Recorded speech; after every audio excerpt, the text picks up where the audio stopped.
नमस्कार। आज का हम लोगों का जो वीडियो है वो कार्बन के पोजीशन पर है। हमारा जो ये पीरियोडिक टेबल है, इस पीरियोडिक टेबल में हम लोग देखेंगे कि कार्बन का पोजीशन क्या है, किस तरह से कार्बन के पोजीशन को हम लोग डिटरमाइन करते हैं। जैसा कि हम लोग देख पा रहे हैं, ये कार्बन है और कार्बन की परमाणु संख्या 6 होती। परमाणु भार एटॉमिक वेट इसका 12.011। इसके पोजीशन के बारे में जब हम लोग देखते हैं, पीरियोडिक टेबल में जो पोजीशन है इसका, ये कार्बन जिसकी परमाणु संख्या 6, इलेक्ट्रॉनिक कन्फेक्शन करते हैं तो ये 1s2, 2s2 और 2p2 होता है।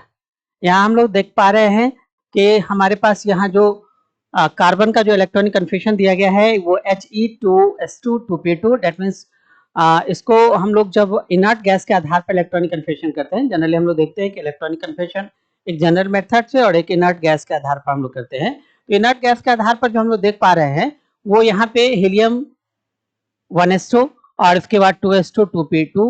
डेट मीन्स इसका जो 1s2 है वो इंक्लूड है इसमें, तो इसके आधार पर कार्बन की 6 परमाणु संख्या का इलेक्ट्रॉनिक कन्फेक्शन He2s2 2p2 और जनरल इलेक्ट्रॉनिक कन्फेक्शन देख पा रहे हैं तो 1s2 2s2 और 2p2 हो रहा है। इस आधार पर जब हम इसका वैलेंस इलेक्ट्रॉन देखेंगे, valence electron that means last orbit में टोटल इलेक्ट्रॉन, लास्ट ऑर्बिट में जो इसका टोटल इलेक्ट्रॉन है वो यहाँ पे हो जाएगा 2 और 2 4। तो लास्ट ऑर्बिट में इसका 4 इलेक्ट्रॉन है, तो इसलिए हम लोग कह सकते हैं कि वैलेंस इलेक्ट्रॉन 4 हो गया। और जब वैलेंस इलेक्ट्रॉन 4 होगा तो वैलेंस इलेक्ट्रॉन ही उसके ग्रुप डिटरमाइन कर पाता है, उसका ग्रुप निर्धारित कर पाता है। तो यहाँ पर 4 है इसलिए इसको रोमन में लिख दीजिए 4, और चूंकि लास्ट में पी ब्लॉक, पी और वाइटल, इसलिए इसे लिख दीजिए ए। तो ये हो गया 4a। आज जो हम मॉडर्न फॉर्म में देखते हैं वो 1 to 18 के फॉर्म में देखते हैं।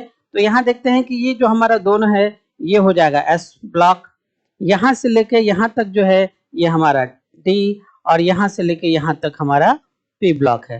तो चूंकि कार्बन जो है पी ब्लॉक का एलिमेंट है और वो डी ब्लॉक के बाद आता है, और डी ब्लॉक में मैक्सिमम इलेक्ट्रॉन 10 होते हैं, इसलिए हम यहाँ पे 10 और प्लस इसके जो वैलेंस इलेक्ट्रॉन 4 है इसे हम जोड़ देते हैं तो ये हो जाएगा 14। अर्थात कार्बन का जो ग्रुप है वो ग्रुप या वर्ग जिसे हम हिंदी में कह सकते हैं, ये जो ग्रुप है वर्ग है ये हो जाएगा 4a या 14। बैलेंस ऑर्बिट जब देखेंगे हम इसका, तो बैलेंस ऑर्बिट फर्स्ट ऑर्बिट और ये सेकेंड ऑर्बिट, तो श्योर है कि इसका जो सेकेंड ऑर्बिट है यही उसका लास्ट ऑर्बिट हो जाएगा। तो इसका बैलेंस ऑर्बिट 2, और इस आधार पर हम लोग जब इसका पीरियड देखेंगे तो बैलेंस ऑर्बिट ही इसका पीरियड होता है। यहाँ चूंकि बैलेंस ऑर्बिट 2 है इसलिए इसका पीरियड हो जाएगा 2। और ब्लॉक तो हम लोग जान ही रहे हैं कि इसका जो लास्ट ऑर्बिटल है वो है इसका p, इसीलिए ब्लॉक हो जाएगा इसका p। इस आधार पर हम लोग कह सकते हैं कि पीरियोडिक टेबल में कार्बन का जो ग्रुप है वो हो जाएगा 4a या 14।